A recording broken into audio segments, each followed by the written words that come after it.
What's up everyone, how are you all? Today we are back with another blazing Naruto story. What if Naruto summons Miolnir in Chunin exams? If you enjoy then please like, share and do comments. No, Minato, please, don't do this. Please. Kushina begged the man she loved as he held her son. Minato sighed, knowing the way to save his village was to leave this realm and return home. His name in this realm was Namikaze Minato, a random orphan raised after the Third War in the hidden continent of elementals, but in reality he was Thor, the god of thunder. The reason for his being here was of his father's, Odin's, idea of furthering his knowledge of his preferred other world before he took the throne in Asgard. As he grew up and trained in the arts of this continent's shinobi, he met a beautiful red-headed girl. Like with some redheads he had been with in the past, she was rather hot-headed and easily angered, slightly reminding him of himself before his first journey to Earth. Months ago, they were engaged. He subtly placed a mark on her for Valkyrie to bring her to Asgard upon her death, and shortly afterwards, he discovered she was with child. He couldn't be happier to return to Odin with a son and wife, possibly bringing one last smile to Odin before he falls to the final Odin sleep. But now he was in a trouble. His half-brother, Loki, god of evil, had discovered him and sent a beast of his own creation to destroy all he cared for. He knew the only way to defeat the beast was to seal it away, thereby teleporting it to Asgard where he can properly dispatch it, but upon his first try, he learned that the fiendish god of evil had prepared for this outcome and prevented him from sealing the beast within himself. Seeing as he was the only one who could do it, and Loki knew how he would rather die than sacrifice another, Thor had come to a hard decision to use his newborn son. Kushina. My love, my wife, the mother of my darling son. I'm sorry, but I must, Thor said, dropping the illusion of his Minato character, something he had shown to Kushina long ago, and he cupped her cheek. Do not fret, my love. I will make sure Heimdall will keep his all-seeing eye on the both of you. But, sealing the demon within Naruto. Why? She asked him, worry and concern in her aqua-green eyes. Naruto. Please, someone else, Thor, please. You know I cannot ask another for what I am to do. The god of thunder replied quietly, brushing the tears from her eyes as he put his cover back up. I will always love you, Kushina. And I await when you come to me. That said, Thor used his disguised hammer Miolnir, which looked like a three-pronged kunai, to teleport himself back to battle. He then used a technique he learned to summon forth a large toad. Gamabunta took note of the situation and unsheathed his blade, his eyes narrowing at the Kyuubi no Kitsune. Is it that time already, my lord? Gamabunta asked, his eyes still locked on the feral demon fox. What is that bundle in your hands? It is my son, my heir. Thor whispered to the boy as he brushed his hands gently along the cheek of the peach-blonde fuzzed babe. With a small kiss on the boy's head, Thor knew now how his father felt when he first banished Thor to Midgard. Thor closed his eyes and whispered again, I'm sorry, Naruto. Become strong, my son. He then held Naruto in front of him as he activated the technique, a large flash of light appearing as he called forth the demon Mephistopheles in the form of the Japanese death god, Shinigami, and assisted him in taking the demon from this realm. The light reached far across the lands and was visible many miles away, as Loki noted with much disdain. He smirked however, knowing he had once again taken his brother from his second home and cursed his brother's offspring to a life of woe. He blinked however when the attention turned to a sobbing woman that cursed his name over and over again. Damn you! God damn you Loki! Kushina shouted through her tears. The god of evil narrowed his eyes, displeased with how she was treating his name as though he were dirt. It wasn't his fault that Thor was too noble to ask another to take his place, now was it? With a finale evil act to bestow upon this corner of Midgard, Loki snapped his fingers and gave the red-headed beauty a heart attack, unknowingly sending her to his former home. Thor had finished slaying the demon on the Rainbow Bridge, smirking as it fell over the side, dead. The god of thunder turned to ask Heimdall how his wife and son were when the guardian of the Rainbow Bridge came forward with Kushina in his arms. What trickery is this, Heimdall? Thor roared. She was not to come until her time ended. I'm sorry, Thor. The guardian said solemnly, her time came and went whilst you battled the beast. No, she was to care for Naruto. Thor cried as he took the redhead from the guardian and cradled her in his hold. He looked down at her, brushing his fingers down her cheeks. She was too young. She wasn't ready. My son, what of him? The babe now rests in the arm of the old man named Sarutobi, Heimdall said softly, placing his hand on Thor's shoulder. For what it is worth, I shall continue to keep my eyes on him. We could send the warriors 3 down to guard him if you wish. Nay, Thor said somberly, shaking his head as he looked down at his bride. I shall go to father for advice. Thank you for keeping watch over my son, Heimdall. Of course, the guardian said as he walked back to his post. On another note, she is very gorgeous. Thor smiled as he walked back to his father's chambers, his eyes locking on the tired face of his wife. Indeed she is. Indeed she is. A human turned Asgardian. The enchantress sneered as she glared down at her beloved Thor cradling a former human as he spoke to his father. How dare he? How dare he? I throw myself at his feet countless times and he continued to toss me aside. She bats her human eyes at him once and his will crumbles, disgraceful. And now that you've heard my tale, father, I was hoping for your infinite wisdom to grant me some advice, Thor concluded, Kushina still resting in his arms. He sat with his father in their own private study, one Thor had designed after many he had seen while in Midgard. You are indeed in a predicament, my son, Odin said, his hand scratching his beard, but I believe you already know of the way to help your son. How were you raised to be such a good man, not god or king, but a man? I believe mother had something to do with that, Thor commented jokingly, making the All-Father laugh aloud. She did indeed. Odin said quietly before looking at his son again, if you really must ask me for advice, then you have forgotten more about yourself than you know. Take my words and use them, son. There is no more I can do, now. Thank you, father, Thor replied with a small bow. Odin smiled and gestured to Kushina.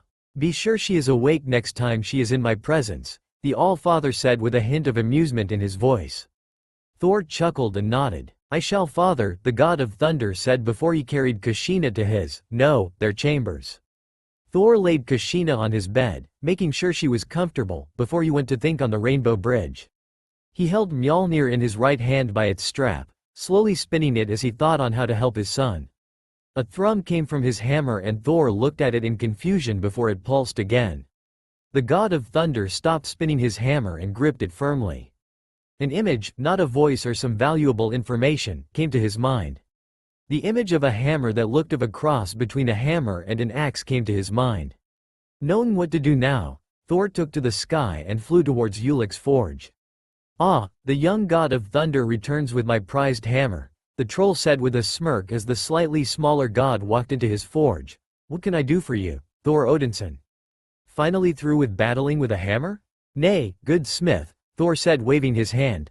I do however request you forge another weapon for me. Oh ho ho, Ulick chuckled out, turning to face the god of thunder. And what is this request, per se? Please say it be a good challenge of my skills. Oh, it may be, my good troll, Thor replied with a smile. I request you make a hammer with one side being that of an Asgardian axe. Is that all? A shame, then, Ulick sighed out. At Thor's confused face, the troll elaborated as he turned and began ruffling through scraps. I was visited by the prophetess long ago, told I would one day forge weapons solely for the children of the All-Father. One in particular would be unique. It would be a hammer with an axe forged in the furnaces of the orcs on one side, while the other would resemble my own forge hammer. I finally found the blasted thing.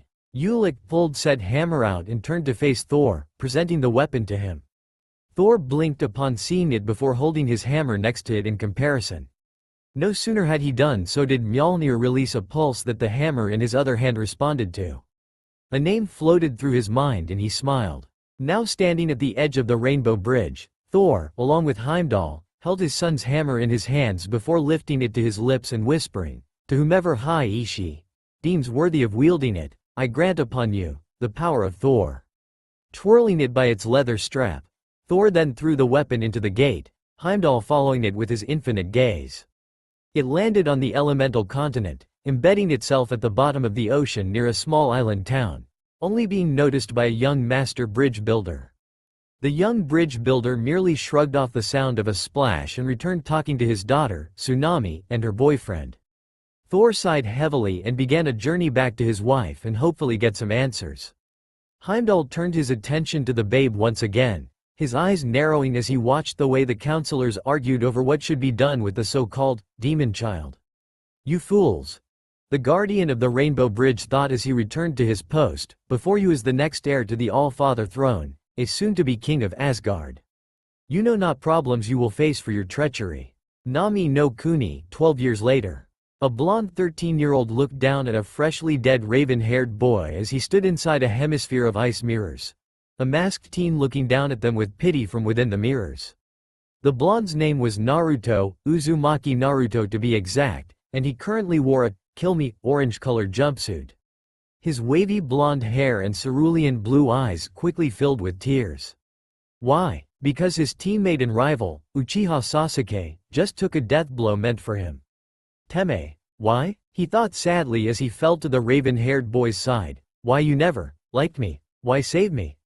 Is it because you think I'm a friend? But friends don't let friends die. No, I've got to do something. You are now at a crossroads, Uzumaki Naruto, a voice whispered in the back of his mind. What will you do? Get vengeance for your friend, or protect the others that still live? Aye. Images of those he cares about back at Konoha flashed through his mind and he imagined them dying. He squeezed his eyes shut and fought the tears back. No. I won't let Sasuke's death go unpunished, but I won't let vengeance cloud my mind. Good answer, Naruto Thurston, heir to the throne of Asgard, the voice said once again. Naruto looked up and around for the source of the voice. He noticed the clouds start to gather and a crackle of lightning dance across the sky. Something pulsed nearby and Naruto's head whipped towards the edge of the bridge, where several shadows started to appear.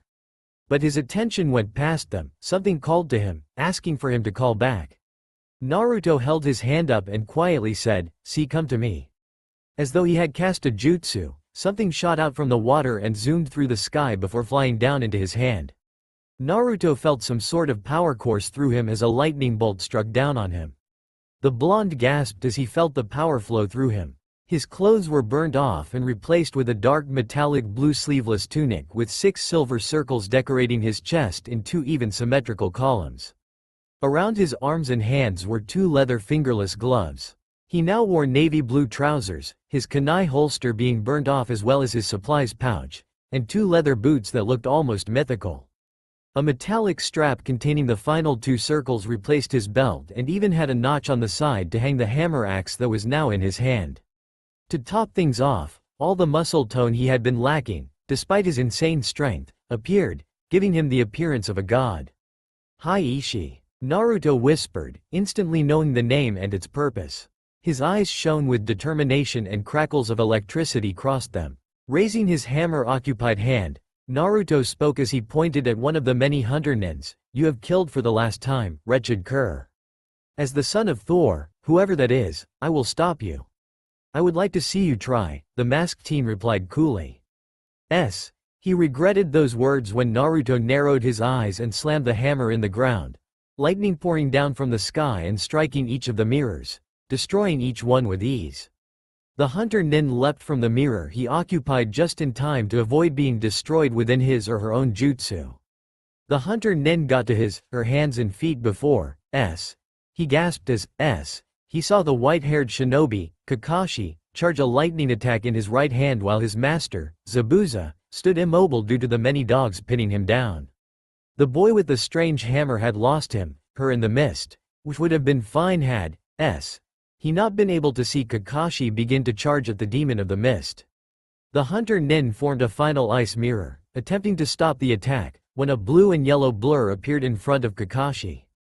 "Halt, Kakashi-sensei," Naruto demanded, his eyes not allowing the white-haired man any type of excuse.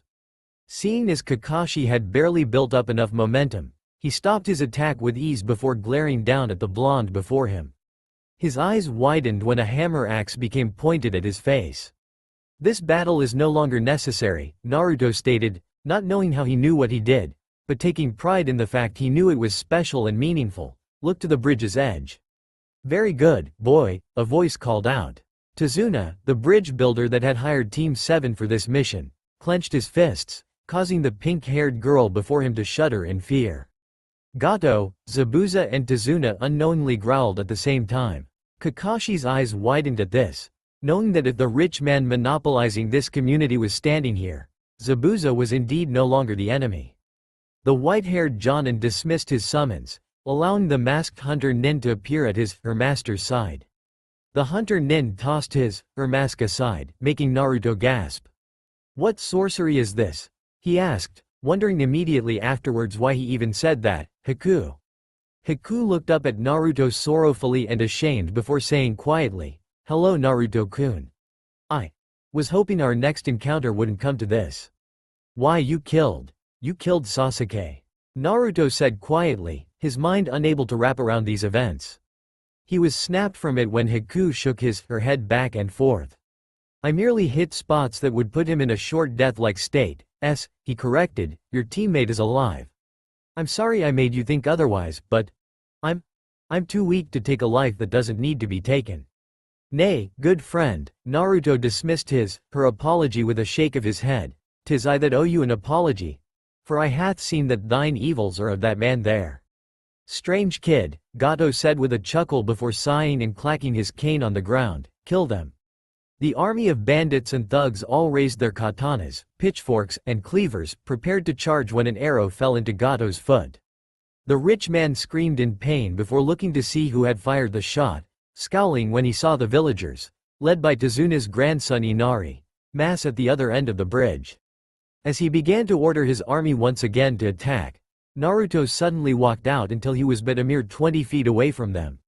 The blonde looked over his shoulder at Tazuna and said, "I'm sorry for what I am about to do, good builder, but it must be done." "Give em hell, kid," Tazuna merely shouted back. Kakashi, although worried for his student, simply covered his revealed Sharingan and watched wearily as Naruto lifted his hammer once again. "In the name of Thor, Odin's son, king of Asgard, I demand you go no further," Naruto shouted, his eyes narrowing. The bandits all laughed, as did Gato, making Naruto's scowl grow. Everyone watched as the many bandits began to charge at the blonde. Haku even went to save him with her ice mirrors, only to be stopped by Zabuza due to an inkling he had in his gut. To their shock, Naruto simply smirked and exclaimed, "Then you fools die at your own decision." The blonde then slammed his hammer into the center of the bridge and everyone stopped as they all heard a loud, ominous groan come from the metal bracers holding the stone frame while said stone cracked. The bandits all looked at each other before charging again, stumbling for balance when Naruto slammed Hai Ishi into the bridge once again. Naruto began swinging his hammer at the bridge, working away at the metal holding the bandits' side up, while the bandits, and Gato, all just tried to stay on their own feet. "By the power of Asgard," Naruto shouted as he gripped his hammer with both hands, "I cast you down." He slammed Hai Ishi into the ground once again, shattering the steel girders that held the bridge up and causing every bandit on the uncompleted side, as well as Gato, to plummet into the roaring waves down below. Gato had unfortunately missed the water, instead plummeting into the lazily drifting ship that had brought him and his men to the bridge, killing him as soon as he passed through the deck. Naruto stood, panting slightly, before he began to hear slow clapping, which grew into cheering. The blonde demigod turned to see all of the villagers of Nami no Kuni cheering him on, Tazuna grinning madly at him whilst Sakura ran to the slowly awakening Sasuke. Kakashi gave him an eye smile as he assisted Haku with keeping Zabuza steady. The boy then felt another pull, similar to that of when Hai-Ishi reached out to him. Naruto turned and saw a bright light at the edge of the bridge. "What's this?" Naruto asked himself, slowly approaching it. Curiously, he reached out to touch it. The people of Nami no Kuni, the missing nin from Kirigakure no Sato, and the shinobi from Konohagakure no Sato all had to shield their eyes when Naruto suddenly vanished in a lightning bolt and the skies cleared of all dark clouds they held. The same thought ran through everyone's minds. What the hell just happened? Naruto rubbed his eyes as the light faded that had blinded him. When he could see once again, his hands instantly went to his hammer as a strange dark-skinned man with square yellow eyes and golden arms stood before him with a massive sword in his hands. Preparing to fight, Naruto hopped to his feet and settled into a sloppy fighting stance with his hammer in hand. The man said, his voice sounding almost omniscient to the blonde. "They did hinder your skills, didn't they, my lord?"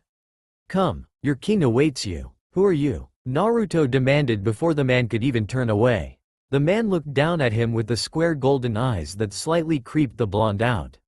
I am Heimdall, guardian of the bridge, Naruto Thurston, Heimdall said in his omniscient voice. Now come. The warriors 3 await you at the other side of the bridge. I must return to my duties. Getting a pulse from Ishi, informing the blonde that he should do as instructed, Naruto reluctantly relaxed slightly before walking out of the strange sphere-like room he had awoken in. He followed Heimdall outside, shielding his eyes from the immense bright light before having his jaw drop in awe of the beautiful land before him. The Rainbow Bridge, Heimdall said from his right, though immensely beautiful, it is also one of the most sacred devices you will find in Asgard. Asgard? You mean? Naruto looked around. That wasn't just some jutsu. Twas. No, yes, Heimdall chuckled as the two instincts of what one determined home to be duked it out in Naruto's head, knowing what the blonde's conflict was due to the hand on his head and the pained look in his now electric blue eyes. Thor was the same way not so long ago, wanting forever to be on Earth with the humans he guarded while also wishing to stay on home, to defend it like no one else before had. It was strange to Heimdall that two people could do so, but who was he to question the line of the All-Father? He was a simple guardian, nothing more, nothing less. Naruto looked at Heimdall when he was lightly nudged in the shoulder. The blonde followed the guardian's gaze and his jaw dropped when 3 men, one skinny blonde Caucasian and dressed in green, a lightly armored Asian dressed in blue, and the final being a fat red-bearded Caucasian man while dressed in a dark red, approached him. They all smiled down at him and placed their clenched right fists over their chests in a salute with a small bow. Welcome to Asgard, Prince Naruto, the one in green said with a smile. Allow me to introduce myself and my friends. We are the Warriors 3, and I am Fandal. To my right is Hogun and my left is Volstagg. Uzumaki Naruto Thurston, the blonde replied, confused as to why he would change his name so suddenly. He copied their salute, instantly making the 3 smile at his manners, before asking, so, why am I here? What is here anyway? Is this a dream? And what is this hammer? Whoa, there Naruto, Volstagg said, holding his hands up, your father will explain everything once we return to the king's chambers. My father? Naruto replied in confusion, you mean, this Thor guy? He doesn't know? Strange. Hogun mused, placing a hand on his chin. Heimdall tightened his grip on his blade. He was raised as an orphan of war, the guardian said, snorting in distaste. Sarutobi believed it'd be the only way to protect him from his father's enemies. How absurd. Fandal scoffed before looking down at the boy. Naruto, would you not like to meet your parents? Of course I would, Naruto shouted, excitement shining in his eyes. The Warriors 3 laughed aloud and started to lead the energetic boy to the other side of the bridge. Heimdall watched as Naruto left with his soon-to-be teachers with a smile that was barely noticeable on his face. Do the Asgardians well, Naruto Thurston, he thought as he closed his eyes and went back to guarding the bridge. Thor sat at his throne with Kushina, his loving wife of 12 Midgardian years, standing at his side. They both waited with anticipation for the Warriors 3 to come into the throne room with their son. The former god of thunder, now All-Father, had felt the very moment that Naruto picked up his hammer. He held onto that feeling and sent some of his own battle instincts to ensure his son would survive whatever battle he was in. His wife, Kushina, gifted with hearing equal to that of Heimdall's, informed him of his small influence on their son's speech, earning laughter from the king and queen of Asgard. The doors were thrown open and both rulers looked on as the Warriors 3 strolled into the throne room, saluting and bowing before stepping aside. Kushina gasped and held a hand to her mouth as she looked upon her now older son, remembering when she had held him just after his birth. He had his father's looks and would have been a splitting image of the All-Father if it weren't for the fact he had the faint whisker marks, her facial structure and her skin tone that marked him as her son. Tears came to her eyes as he slowly approached. Thor felt exactly what his wife did as he looked upon his son, noting the similarities between his son and himself when they were that age. Heimdall had told him of his malnourishment at the hands of their former village, but he no longer held any signs of it. Lean and large muscles for a child his age now covered his body, easily visible with his new attire. The All-Father gave the boy before him a smile and lifted his staff, dropping it and causing a loud bang before giving a single order. Leave us, he said calmly and quietly, no amount of anger or malice in his voice. The many within the throne room, guards and warriors, three included, left the reunited family to themselves. Thor lifted his staff once again and slid it into a holster built into the throne before standing and extending his arms. My son. Welcome to Asgard, Thor said with a smile. Naruto blinked in confusion as the two approached. The tall, intimidating blonde man in golden armor, much more regal than Heimdall's, with long blonde hair similar to his own and a thick blonde beard adorning his face, stepping aside to allow a gorgeous red-headed woman to approach him. Tears were in her green eyes as she dropped down to his height and cupped his face, examining him. Sochi, she whispered, a tear falling down her cheek. Something panged in Naruto's heart, something he realized to be the recognizing of his mother from a distant memory that was fresh in his infant mind. Tears soon came to the electric blue eyes of the boy and he dropped Ishi to his side and embraced the woman in a hug, one she fully welcomed and returned. Kasen. He whimpered out, tears of joy falling from his face at finally being able to use the words freely. The woman cried along with him, hugging him to her body and allowing him to absorb the feeling of a mother's love for the somewhat first time in his life. Thor watched the exchange with a smile, his own eyes becoming somewhat misty at the beautiful sight before him, but his pride as an Asgardian man fighting the tears down as much as he could. When the two finally broke from their embrace, Kushina cupped the boy's face again and brushed her thumb along the tear-stricken whisker marks on his cheek. Naruto-kun, she said softly, you've grown into such a dashing young man. I'm just sorry we couldn't be there. Why weren't you there? Their son asked them, hurt resonating in his question, the sorrow of loneliness echoing in his question. Kushina nearly broke out in tears again, something she did since she first awoke in Asgard. Not being able to comfort and coddle her child as she heard his cries for help and quiet sobbing in the night very nearly destroyed her. More than once she had fallen into a depressive state that not even her husband's love could cure. My son, Thor said softly as he approached them, earning their attention, I don't know how hard it is to grow up alone, but being forced to feel your pain and your mother having to hear your cries without being able to help you. We can never ask you to forgive us for leaving you. There is a reason we had to leave you, well, a reason I had to leave you. It was because of the Kyuubi, right? Naruto asked with a frown. Kushina could feel her heart break again as she recalled the night that silver-haired Chunin spread the false truth of Naruto holding a demon within him. Thor had informed her that no human being could contain a construct of Loki's design, so she knew her son did not hold the Kyuubi within him. The pained cries that came from his room upon that discovery didn't help her forgive the silver-haired man for his trickery of her son. She wouldn't admit it, but she had contemplated asking Heimdall to bring said Chunin to her so she could kill him slowly in the faster time that surrounded Asgard. It was, Thor admitted sadly. Upon seeing Naruto's head fall, he quickly added, but not for the reasons you think. The demon is not within you, my son. It's not? What do you mean? Naruto asked with wide eyes, is it still out there? Nay, child, the Asgardian king said with a shake of his head. The beast was slain as soon as I transported it to Asgard. Seeing his extremely confused face, Thor explained the whole situation to his son. Kushina stayed by Naruto's side the whole time, her arms still wrapped around him as though she tried to protect him from the loneliness that plagued him for so long.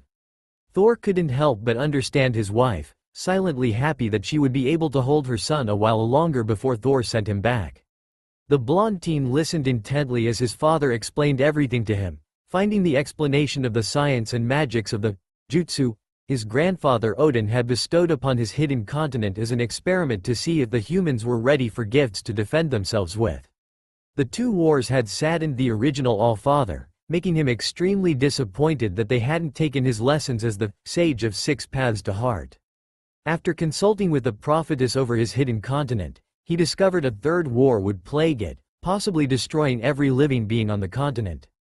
That is how Thor was sent there to grow amongst them and use his understanding of their jutsu to save them. The All-Father hadn't expected Loki to send a beast after Thor's village, though, just as Kushina didn't expect Loki to be listening as she cursed her half-brother-in-law's name to no end. At the end of his explanation, Naruto smiled, proud to be the son of his hero, who was actually a god from another realm, no less, and said, I understand and forgive you, father. But why didn't you send anyone to look after me like Heimdall suggested? Thor sighed, expecting this answer, and placed his hand on his son's shoulder. I would have, by Odin's beard did I want to send the warriors 3 to protect and raise you. But Odin had denied my many requests, wishing to defend you from Loki's evil. He, like Hiruzen, unknowingly left you to another evil, the evils within your fellow man. He had never forgiven himself for leaving you to their glares and silent curses, but like your mother and I, he loved you very much. Did he? I mean, is Odin Gigi? Naruto failed to ask the words he so desperately wanted an answer for. Thor smiled, knowing what his son was asking him, and nodded sadly. Naruto bowed his head sadly, only for it to be lifted by his mother's gentle hand and looked into her eyes as she spoke softly to him. Odin-sama lives on in Valhalla, Sochi, and there is no need for tears. He watches over us still with his all-seeing eye. He knows of your love and gratefulness and understands your slight anger for him. Even though he is far from our home, I hear him now as he asks forgiveness. Naruto smiled at his mother and bowed his head, speaking quietly to his deceased grandfather and forgiving him. Another warm feeling came over him as he felt the warmth of his grandfather's love close around him, just as he felt his mother's and father's when he first stepped onto Asgard, only recognizing it when he entered the throne room. The young blonde lifted his head and looked at his parents once again with a smile. In his mind though, questions raced in and out of his consciousness. A very important one dashed the seemingly insignificant ones aside. Will I ever go back to Konohagakure no Sato? He asked. No, yes, his parents replied simultaneously. Kushina glared at her husband as she hugged Naruto closer to him, Thor not even becoming angry at the defiance shown to him.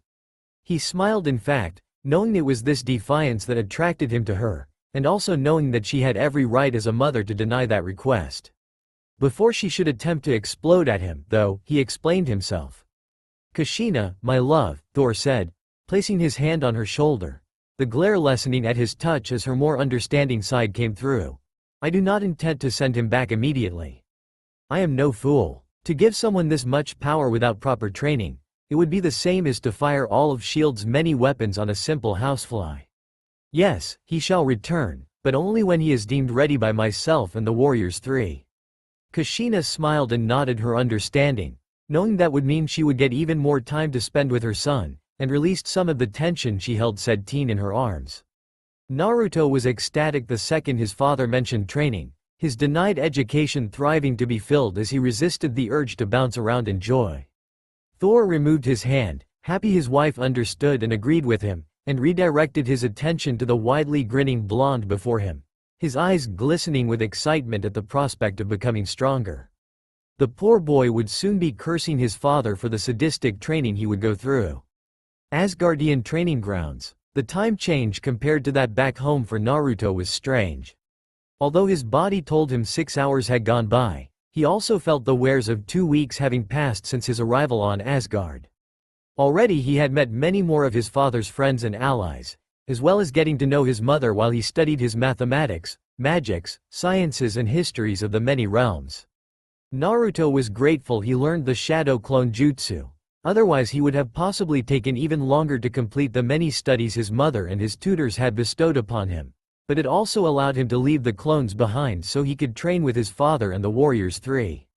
He practiced his hammer fighting with his father, no sparring really necessary as with a hammer you either missed or hit. And when you did hit, everyone would know it. The time spent in their hammer training mixed with the training of elemental powers, Naruto and Thor being surprised when they discovered Naruto also had a knack for illusions. He also increased his own strength and stamina while with his father, the two sparring in hand-to-hand combat and challenging each other in weightlifting, foot racing, swimming and mountain climbing. They had fun in each event they competed against each other with. He also learned many life lessons from his father when they would exchange some stories, him telling his father of his pranking days, rekindling many happy memories of a young god of mischief in the All-Father's mind, while his father would tell him many grand tales as his time as the god of thunder. When he would train with the warriors 3, Naruto would hear even grander tales, or more embarrassing ones that he would never hear from his father's mouth. Fandel taught him swordsmanship, should the situation ever arrive that he needed to know it, and also taught him the ways to come up with strategies the Nara clan would be envious of. When he was with Volstagg, The large man taught him many fighting tactics and to think out multiple plans at once whilst under stress. Unfortunately for Naruto, this was mainly taught through the manner of Volstagg having the warriors three attack him while he had to try and find a bell in the forest surrounding the training grounds, and then having to ring it. Hogun taught him how to be absolutely silent whenever he moved, enhancing his shinobi abilities tenfold, as well as teaching him precision with his aim. The Asian warrior also trained him in the art of thieves, giving him ways to steal things, a lesson that aggravated Volstagg to no end as he was used as the practice dummy along with his food being the target. Now, though, he was practicing his elemental control with his father. Concentrate, Naruto, Thor instructed as Naruto gathered the wind nearby into a ball in his hand, the true form of Minato's Rasengan. Naruto felt beads of sweat travel down his forehead as he held his left hand over his right as the wind slowly began to swirl around in two directions. Good, very good, Thor praised as Naruto managed to get the first part after 2 days of training. Now, add the power to it like I instructed. Don't force the power out, just let it steadily leak into the attack. Naruto nodded and concentrated on allowing the power to flow into his hand. He had made it to this part before, but lost control over the first part of the attack due to the lack of concentration. Naruto closed his eyes and moved the thought of keeping the spin going into the back of his mind as his mother taught him to do so. His attention now semi-clear of keeping the form of the attack, Naruto focused on the power flow of his attack. Soon enough, the attack resembled the one that rested in his father's hands. Thor was impressed. When Odin had begun to teach him this, it had taken him an entire week to grasp the full lesson behind the Rasengan. He learned that uncontrolled power would eventually blow back in the face of the wielder, but he never fully understood that until he had faced down one of his foes in the Third Shinobi War. His human form nearly died after a failed attack made by his foe. The man attacking was not as lucky. His arm was blown off of his body, causing him to die slowly from blood loss. Thor shook the memory from his mind, it being one of the few that he strongly disliked. He looked back at his son who held the Rasengan in front of him in his right hand, a proud smile on the face of the young god of thunder to be. Thor dismissed his own Rasengan and clapped his hands, applauding his son and chuckling. Very good, Naruto. Very good, he praised. He knew it didn't fill Naruto's head, seeing as the boy was hardly praised for anything and knew what he did was no simple task. As Naruto dismissed the Rasengan, a sigh of relief escaping the young blonde's lips, his father continued to speak, "Your time on Asgard is coming to a close, I'm sorry to say." Naruto's smile faltered a moment. He knew he would be more than welcome to return to Asgard whenever he wished, so long he is not near anything that could threaten his father's home realm. But the thought of leaving his parents after just getting to know them saddened him. Seeing his son's disappointment and sorrow fill his eyes, Thor knelt on one knee and placed his hand on Naruto's shoulder. "Do not be sad, my son. Your mother and I shall always be a call away should you ever need us. I shall inform Heimdall to keep an eye on you, which I think he is prepared to do anyway." Naruto and Thor shared a chuckle. Though the stoic guardian would never admit it, he admired and was proud of his prince for being able to withstand such hatred, such undeserved hatred, from the many ignorant villagers. The rest of Asgard knew, however, they saw it whenever Naruto went to learn about the using of the Rainbow Bridge. Heimdall's eyes would glow with pride whenever the blonde demigod was in his presence. "This last technique I will teach you shall be the first step you take into the role of the god of thunder," the Asgardian king said, electing a nod from his son. "To your village." It was known as the Hirishin, or as I jokingly called it, Flying Fist of the Thunder God. Here, it is mainly a power I utilized from Miolnir. You know how to call High Ishi to you, so that you can have your weapon in your hands in a split second. Now you must learn to appear before it just as fast. I will not lie, this technique took me a while to develop, let alone master, but I believe you shall do better with an instructor. Are you ready for this, Naruto Thurston? Yes, father, Naruto replied with a nod. Thor smiled, patting the teen on his shoulder. Good, he said, raising his hand and summoning Miolnir to his hand from where it rested embedded in stone beside High Ishi. Naruto did the same, his own hammer returning to his hand just as fast. Now to begin, Thor started as he began instructing Naruto on how to use this technique. Where is that baka? Haruno Sakura growled as she paced the living room of Tazuna's home. Her teammate Sasuke watched from his spot where he was stuck on the couch before scoffing and practicing the activation of his Sharingan. He doubted every word his sensei and the two nuke nins that were also resting in the bridge builders' homes concerning the class dunce. The Dobi can't be that strong, the Uchiha survivor thought arrogantly. He was the rookie of the year, after all. How could he not be the strongest in comparison to Uzumaki Naruto of all people?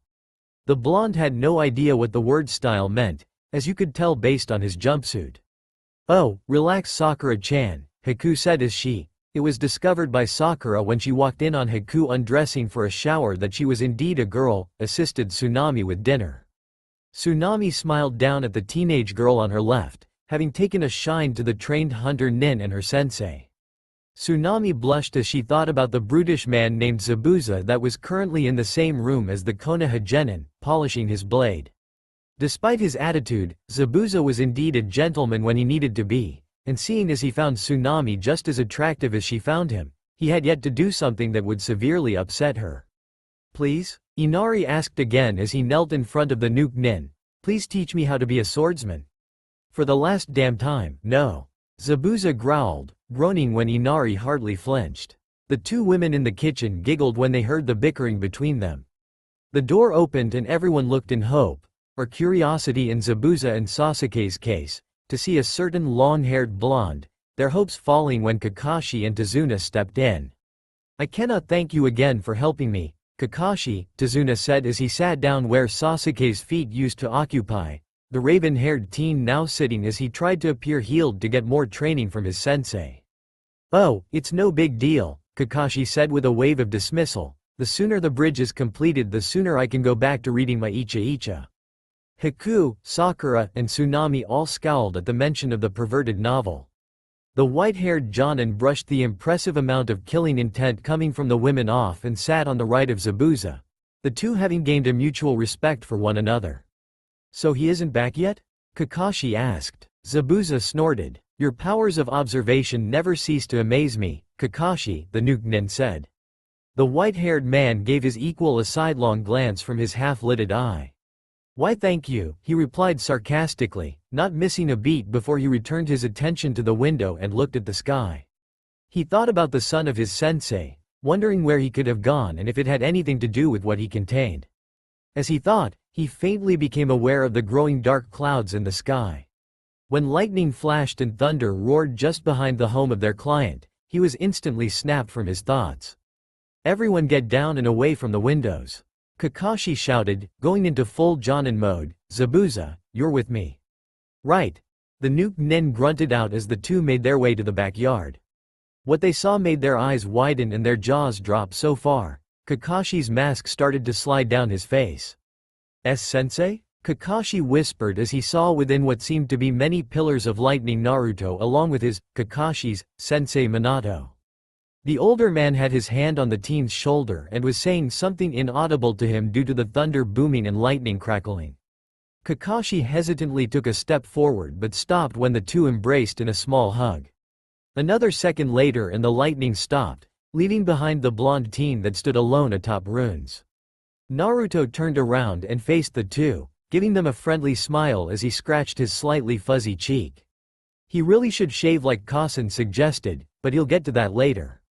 He calmly walked up to his sensei and gave the man a mock glare as he crossed his now larger arms over his impressive chest and asked, "So, why didn't you tell me who my father was?" I. Kakashi faltered for a reasonable response. Zabuza, however, noticed the mischievous twinkle in the blonde's electric blue eye and laughed, gaining Kakashi's attention and making him frown in confusion. Kakashi looked back at his knuckle-headed student to see him smiling back at him. Realizing he had been had, Kakashi sighed and lightly swatted at Naruto's head. "Stupid Gaki," Kakashi grumbled before storming back inside. He had to admit though, Naruto had fooled him well for a moment. "Not bad, Squirt, not bad," Zabuza praised as he patted the blonde on his larger shoulder. "What happened on the bridge, kid? Ya grew almost 3 inches and looked like you could crush a small tree with a hug." Naruto nodded, speaking like his father and mother did. "I can do that and more. 'Tis a result from having Thor, my father, and the Warriors 3 train me for 2 seasons. Damn, Gaki," We're gonna have to spar sometime, huh? Zabuza asked with a bit of excitement in his voice. He had heard legends of the Warriors 3, and in a world where demons supposedly roamed the lands freely, he certainly believed in them. If this kid actually trained with them, oh, he would be in for one hell of a fight.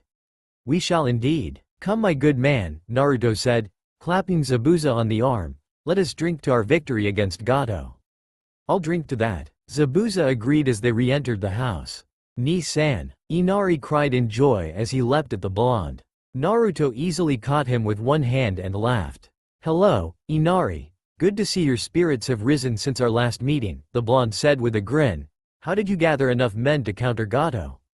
Little Runt ran around banging on doors, shouting that he needed help until people came out, Tazuna said, taking a sip of his rice wine. He stood and approached the blonde, giving and getting a smile before they shook hands. I don't know what happened, kid, but you sure took care of them. 'Twas my pleasure to lay waste to those scum, Naruto replied with a smile, happy he befuddled the bridge builder with his words. How goes the bridge? Any problems? None thanks to your team and the Momochi, Tazuna said, gesturing to Haku and Zabuza, the former having a blush on her face as she took in Naruto's new features before her eyes narrowed and the latter crossing his arms and grinning in pride beneath his bandages. I'm happy to hear it, Naruto replied. He walked into the living room, giving a nod to both Tsunami and Haku, and stood before his team. Kakashi, having calmed down, took in the blonde's new look and gave him an eye smile in approval. Sakura readied herself to pound the stuffing out of him, but froze when her eyes fully acknowledged his being. Naruto? What? Who? No way. Sakura cried in disbelief. Naruto laughed heartily before turning to face Sasuke. The boy had bandages all over his torso and around his neck, his eyes a glowing red with tomos within them. Dobi, he greeted with a nod, taking in his new attire. Hey, finally gained a fashion sense? I guess I have, Naruto admitted as he scratched the back of his head sheepishly before offering his hand to the raven-haired boy. Thank you for what you did. I owe you a lot more than you can imagine. Just don't get me killed, Dobi, Sasuke said, keeping his arrogant tone but giving Naruto a small smile. The blonde gave him one back in response before turning around once again and holding his arms out. Then what are we waiting for? He asked the group. Celebrations for Team 7's first successful A-rank mission are in order. Here. Zabuza and Tazuna cheered, the builder handing the blonde a sake bottle, to which they all knocked bottles before guzzling them down. Team 7 was shocked Naruto would drink the alcoholic substance, but before he could be scolded by their pink-haired enforcer, he was grabbed by the collar of his shirt and dragged outside by Haku. Sakura blinked and turned to Sasuke, who shrugged and merely went back to trying to keep his wounds from reopening. The pinkette then turned to her white-haired sensei, who also shrugged before pulling his porn out and giggling perversely. What is the meaning of this? Naruto asked as Haku shut the door behind her. The hunter nin turned and faced the blonde, taking in his appearance once again, before she held her hands up in a ram seal. Kai, she said harshly. After waiting a moment and standing outside, away from the celebrations, Naruto crossed his arms and moved back towards the door. Haku quickly smacked his hand aside and stood in front of the door with a kitchen knife in her hand defensively. The blonde growled and his right hand went for the handle of Haiishi. Stand aside, Haku, he ordered calmly, I do not wish to harm you. You cannot be Naruto-kun, she replied, her eyes locked on his right hand. Naruto-kun may have looked like you, but he hardly acted so calm towards his teammates. He was always guarded against them, but you aren't. You're very open. This can only mean you are either a spy or an assassin. Can it? Naruto questioned, his stance dropping and crossing his arms over his chest once again. Haku didn't respond, so Naruto continued. I have been away from Midgard, sorry, I mean the elemental nations for 5 days, right? Naruto vanished in a flash of light, Haku said with narrowed eyes. That could have been you kidnapping him with a jutsu. If I wasn't Naruto, why would I know that you are the one that taught me what a precious person was? He countered. Haku had no response for that but kept her stance just in case. Naruto sighed and dropped his arms to his side and held them out. Haku, he said softly, looking her directly in the eyes. He took another breath before in the most annoying voice he could use, he screamed, I'm gonna be Hokage. Believe it. Haku blinked before bursting out into laughter. Naruto grinned, putting his hands on the back of his head. "Believe me, now?" he asked, earning a nod from the Ice Maiden as she continued to laugh. Glad she believed him, the blonde demigod waited until she had calmed somewhat before escorting her back inside, where he had to explain to everyone why Haku was giggly. He then went on to explain where he went and what he had been doing. No one believed him though, save for the two Jonin, civilians, and the Ice Maiden herself. To back in Konohagakure no Sato. Naruto drawled as he took in a breath of fresh air before sneezing and wiping under his nose with his thumb. He had shaved at the demand of Tsunami, whom believed it to be unhealthy that a 13-year-old should have large amounts of fuzz on his face. Naruto would have argued that he was the son of Thor, but he doubted that would have gotten him anywhere, so he did, leaving a small artist strap beneath his bottom lip. Not as illustrious as your teammates made it out to be, Haku drawled with a sigh. Naruto glanced over at her with a grin. The girl had fought Zabuza tooth and nail to stay in Nami no Kuni with him and Tazuna's family. Zabuza however wanted the girl to live her own life, not to bother him anymore. Later during their journey however, Team 7 learned that Zabuza actually shed a tear when he pulled Haku aside to explain what he wanted her to do by going to Konoha. He no longer wanted her to be a tool, but to be a person on her own. The final order by her sensei, father, had driven it home for her and she agreed, leaving behind Zabuza's genin headband and former hunter nin mask. Meh, it has its perks, Naruto said quietly as he and Haku carried up the rear. Not as good as Asgard though. Oh mother, how I wish you were here to make me some of your delicious broth I call ramen. Naruto was snapped from his daydreaming of ramen as the Chunin guards asked for his ID. He offered it, wondering why the Chunin kept glancing from the ID to him. When he was finally irritated enough, he pulled Hai-Ishi out and slammed it into their desk, smashing it with ease. The two Chunin yelped and clung together before giving Naruto a safe passage so he could enter the village with his team and Haku. So Nami no Kuni is saved, Sarutobi Hiruzen said with a smile, and you seem to have a tag along.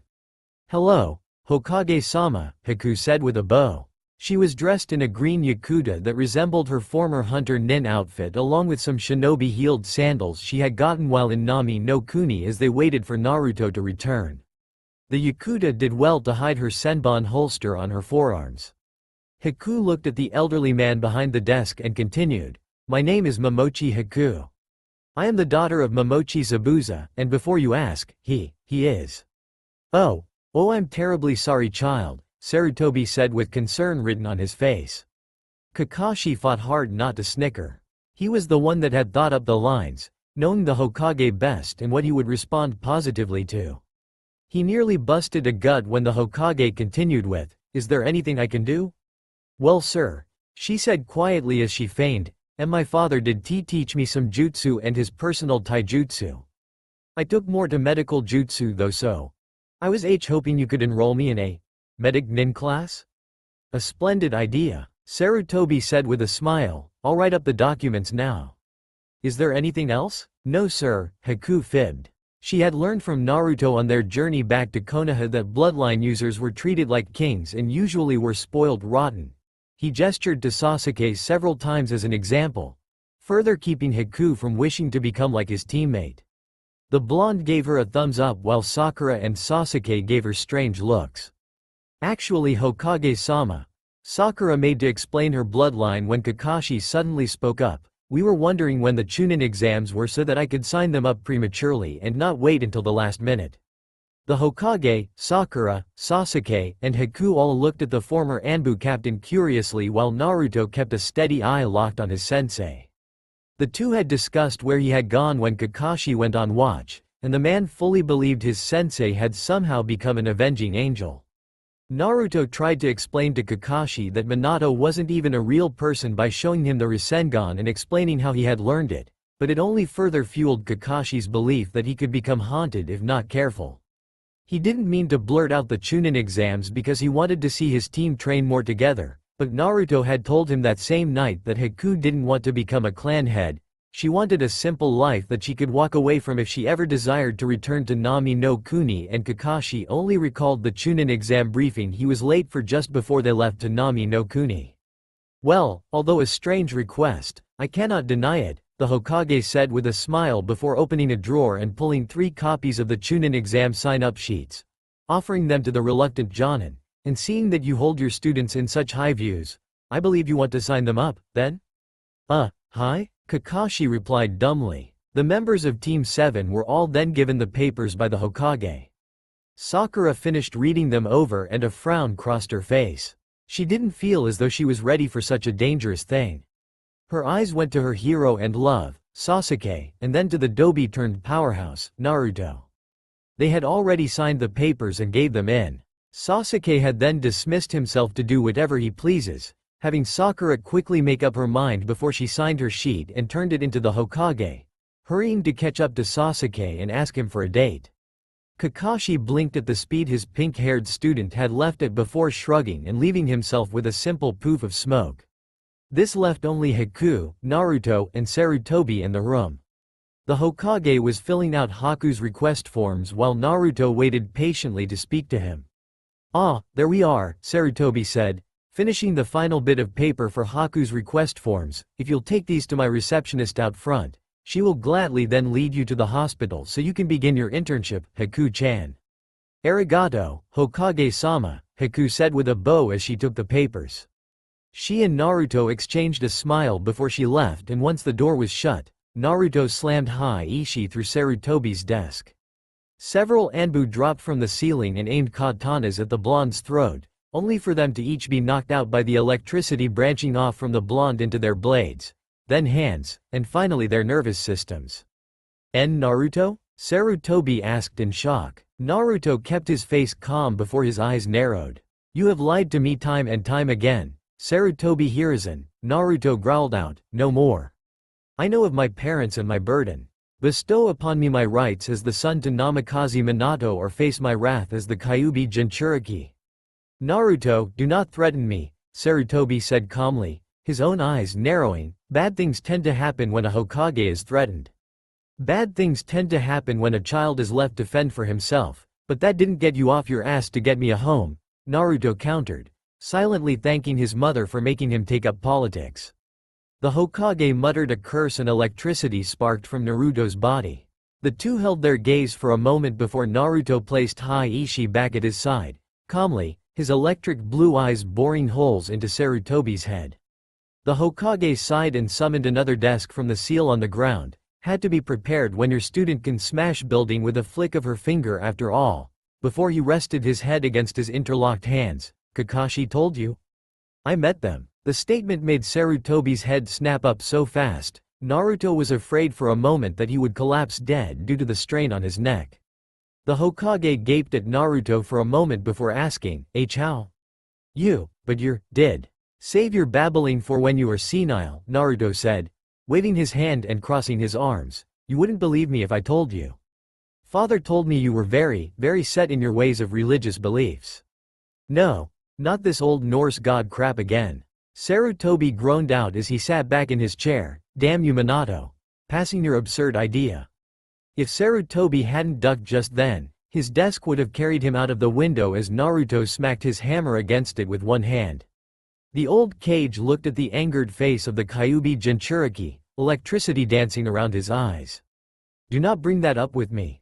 Naruto snarled. "I may like you, Sarutobi, but you no longer hold yourself in the same place of my heart that you used to. I am not the orange jumpsuit-wearing wannabe Hokage child I was long ago. I am Naruto Thurston and you will respect my father and Oden Jiji." Okay, Sarutobi said, holding his hands up in defense. "Just please calm down, Naruto.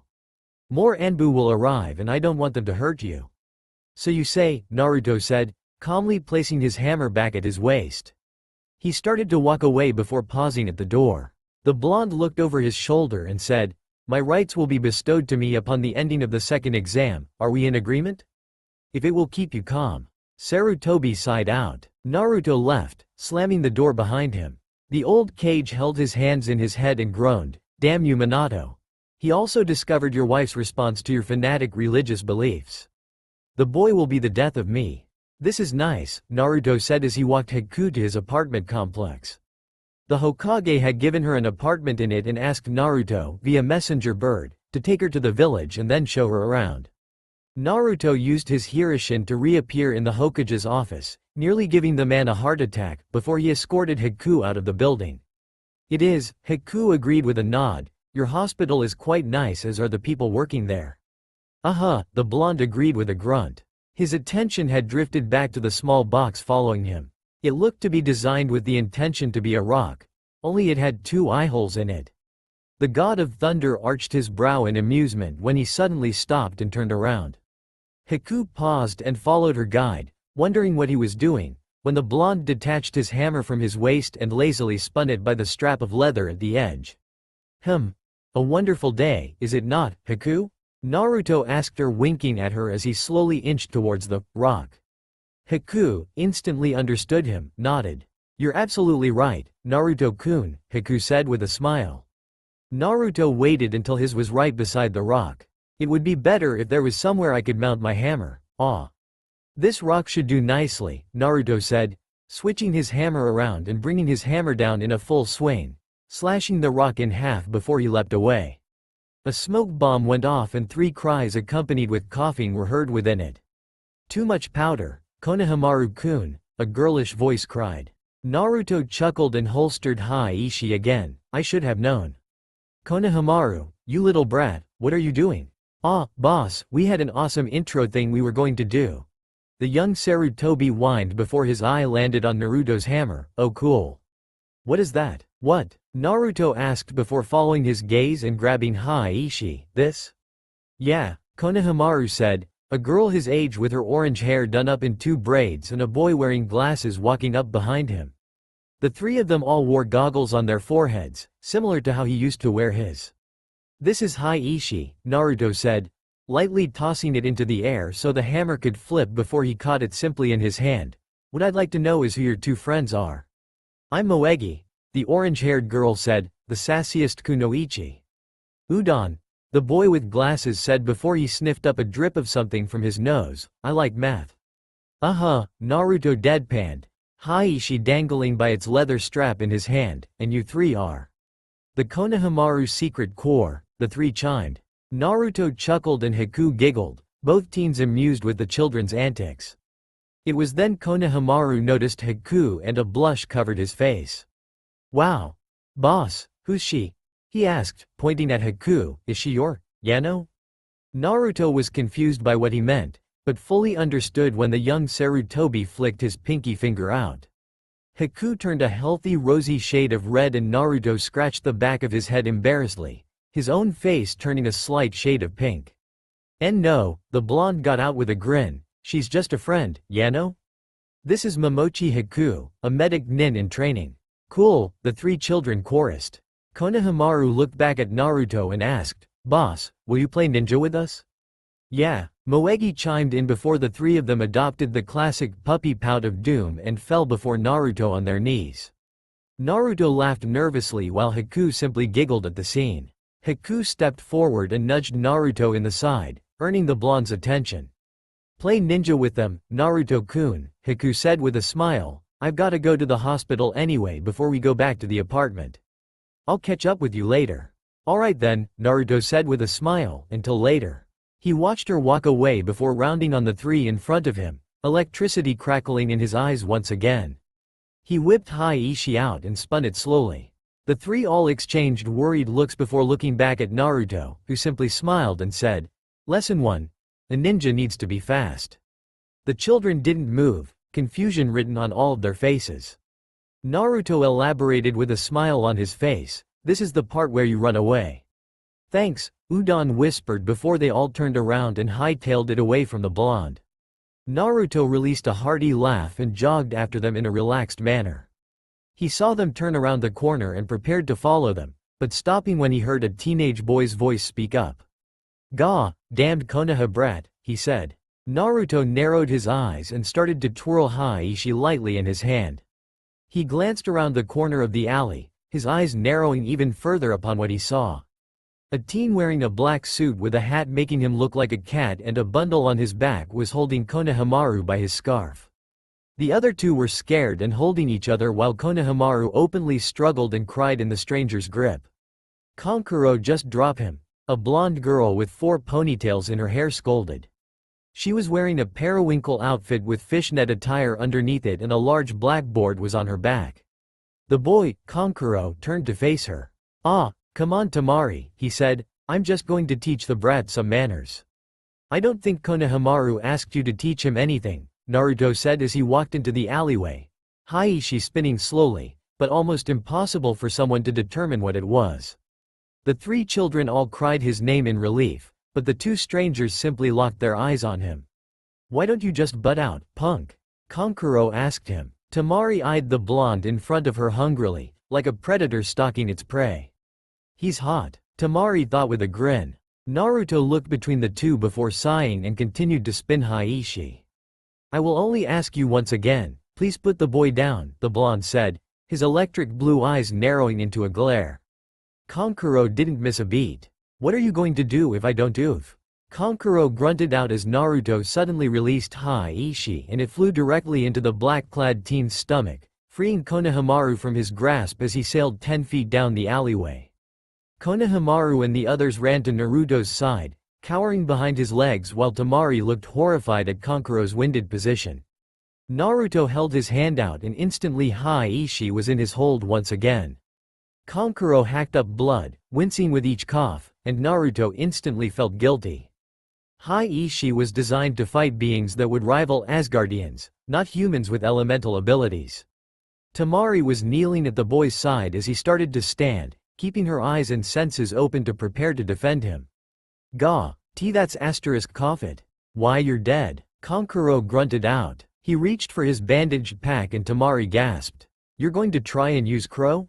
You're barely breathing as it is," she exclaimed. Before Konkuro could even reply, a hand appeared under his arm and he was hoisted to his feet by the blonde that had attacked him. "The girl is right," Naruto said, pulling Konkuro's arm over his shoulders and keeping him upright. "You need medical attention." "I apologize for my attack. I forget Hieishi is made of materials Midgard Earth doesn't, no wait. Let's just go. Why are you helping me?" Konkuro asked in confusion. Tamari put Konkuro's other arm over her shoulder and helped take his weight. Before Naruto could answer, a red-haired boy appeared in swirling sands in front of them. On the left side of his head was a red tattoo of the kanji for love. His eyes had what was either black makeup or severe insomnia, making the boy look like a raccoon. He wore a giant gourd on his back and was dressed in brown shinobi clothes, a white sash draped over him diagonally. The two on his left froze, while Naruto simply placed his free hand over Hieshi's handle, just in case. "Konkuro, you are a disgrace to our village," the boy with red hair said. His green eyes showed madness within them and Naruto tensed, his hand gripping firmly around the handle of his hammer. Naruto nearly attacked him when he said, "I should just kill you." Sorry G Gaara asterisk. Konkuro managed to get out, just meeting the locals. "Humph," Gaara replied, not entirely impressed with his excuse. His eyes drifted to Naruto and he suddenly gripped his head. Run away now, I don't like him, we have to leave now." A voice cried out in his mind as Gaara kept his eyes on the blonde to his brother's right. He remained silent for a moment before speaking quietly, "Get him fixed. Then get back to the hotel." "Why yes Gaara," Tamari stuttered out. Naruto held his glare on Gaara, making the boy flinch again before he vanished in a sand shunshin. Naruto looked questioningly at the two with him, but dropped his question when Konkuro suddenly began hacking blood up again. The two blondes supporting the makeup-wearing boy looked at each other and nodded, rushing to the hospital as quick as they could. "Your brother should be fine within a day," the nurse outside Konkuro's room said to Tamari. The Tsunaku no Ichi sighed in relief and thanked her, walking back to sit next to the blonde that was idly polishing his hammer. "I'm sorry about your brother," he said to her, breaking the uneasy silence going between them. "I was more concerned about our Hokage's grandson at the moment." "The boy," he threatened. "Oh, that figures. Damn it Konkuro." Tamari swore under her breath as she crossed her arms and sat back in her chair. Her eyes drifted to the blonde that was idly cleaning his hammer, and she blushed as her eyes went from his hands to his toned biceps. They were almost mouthwateringly perfect, it wasn't even funny. She itched to touch them, massage them and feel them hold her. "So why are you in Konoha?" his voice asked, breaking the girl from her previous thoughts and her blush darkening as she realized she was thinking about a complete stranger. She looked up at his electric blue eyes, seeing the question continue to echo through his eyes. Chunin exams, she answered as she got lost in his eyes. A small musing sound came from the blonde next to her and she continued to examine him. His attire was strange, but then again he was a Konoha shinobi. His headband was visible around his right thigh, where most would keep their kunai holsters, a strange choice for someone not of her gender. "Good luck to you then," Naruto said with a smile before he realized something. "Oh, I'm Naruto Thurston." "Thurston?" she repeated, earning a nod. Shrugging the name aside because he was, once again, a Konoha shinobi, she introduced herself, Sabaku no Tamari. "Just out of curiosity, how old are you?" 12 or 13, not really sure, Naruto replied with a shrug as he examined his hammer. "Why?" "Oh, no reason," Tamari said, while internally she was doing a happy dance in her head. "Yes, he's not too old or too young. Now to see if he's single." Before the Suna girl could ask the question fresh in her mind, the young god of thunder stood and stretched, unknowingly giving Tamari a very nice view of his backside. The blonde scratched his head and holstered his hammer before turning and taking Tamari's hand in his own. "As always, it was a pleasure meeting a lovely maiden such as yourself," Naruto said, his charming words making the Suna girl flush bright red, which only increased when he lightly pecked the back of her hand. The blonde demigod released her hand and left, leaving a very aroused Tamari behind. A week passed before Naruto found himself standing outside of the academy that hardly taught him anything with his two teammates flanking him. He stood tall and strong, excitement dancing across his face. "Let's get it over with then," Sasuke grunted, walking into the academy. They walked up to the second floor, only to be confused when they noticed the many threes starting the room numbers. Two genin were blocking the room they were supposed to enter, and just as Sasuke started towards them, Naruto's hand shot out and grabbed his shoulder. "Hold, friend," Naruto whispered, having a strange feeling come over him. "This doesn't feel right. It feels as though it is an illusion." Furrowing his brows, Sasuke looked at the room number with his Sharingan. His eyes widened when he realized Naruto was right. It was a genjutsu cast over the whole floor. The Uchiha heir glanced over at the unnerved demigod and thought, "But how did he notice the genjutsu before me? Did he really get that much stronger?" "He's right," Sakura whispered, having performed a small release of the genjutsu. "What do we do now?" "We go up the stairs," Sasuke said in response, moving past a girl with buns in her hair and nearly knocking her over. Naruto diverted his movements to catch her and steady her on her feet. Giving the girl a friendly smile, Naruto noticed the green-clad boy with large eyebrows and a bowl hairstyle stopping a dark-skinned red-headed Kumo genin from attacking one of the boys standing in the doorway. Thanks," the girl he still held by her shoulders whispered. Naruto looked back at her and smiled again. "Anytime, good luck to you and your teammates," he said before releasing her and jogging up the steps after his team. The other two members of Team 7 waited with annoyance written on their faces at the top of the stairs for him. The girl he had left behind was shortly joined by the green-clad genin and a boy with feminine features and pearl-white eyes. "Ten? Is he a problem?" the pearly-eyed boy asked his teammate. Ten shook her head. "No, Neji," she said, glancing back at the blonde that steadied her as he got scolded by a pink-haired girl. She turned to face her teammates when she noticed her green-clad friend had vanished. She whipped around looking for him, scowling when she saw him jogging up the steps that the blonde had vanished up to. With a groan, Ten and Neji went after their eccentric teammate. "Wait!" the green-clad boy cried when he locked eyes on Team 7. They all turned, Naruto narrowing his electric blue eyes and his hand hovering over Haishi's handle. The boy glanced at Naruto and Sasuke before turning to Sakura and grabbing her hands in his own. "My name is Rock Lee," he greeted, a friendly smile on his face. "Will you please go out with me? I'll protect you with my life." Naruto allowed a smile to cover his face, glad that the boy didn't want to start a fight and only wished to ask his former crush out. Sasuke didn't seem to care, arrogantly keeping a bored look on his face, but Sakura looked flat out disgusted. She pulled her hands back and shuddered in disgust. "No way. You're so weird," she said, jumping behind her two stronger teammates as if they would shield her from Lee's weirdness. Lee's head slumped in rejection before he snapped his head up and looked at the Uchiha heir. The large eyebrow boy looked him over once before pointing at him with suspicion. You are Uchiha Sasuke, yes? Yeah, why? Sasuke asked with narrowed eyes. Lee nodded, his face going completely serious, before he walked about 5 feet away and settled in a stance so his right hand was behind him and his left was extended in a come hither motion. I wish to prove my strength against the rookie of the year of the newest class, Lee said. Sasuke grunted, keeping his hands in his pockets. You have nothing interesting about you, he replied. Why should I bother with a weakling such as yourself? Sasuke, wait. Naruto tried to butt in and inform his teammate about the green-clad boy's speed, only to be unheard as Lee went on. My current teammate is the strongest genin in Konoha. I wish to see if your skills are on par with his, as many in the village have said. TCH, your funeral, Sasuke said, settling into a fighting stance. He activated his Sharingan and smirked, ready whenever you are, freak. Lee nodded and blurred out of sight, reappearing in front of a very shocked Sasuke. He leapt into the air and spun his leg out, exclaiming, Leaf Whirlwind. Sasuke was kicked in the face and sent skidding backwards, almost knocking Lee's teammates over. He hopped back to his feet and prepared to rush Lee when Naruto stepped in his way. Upset that the blonde would interfere with his fight, Sasuke said, Get out of my way, Dobi.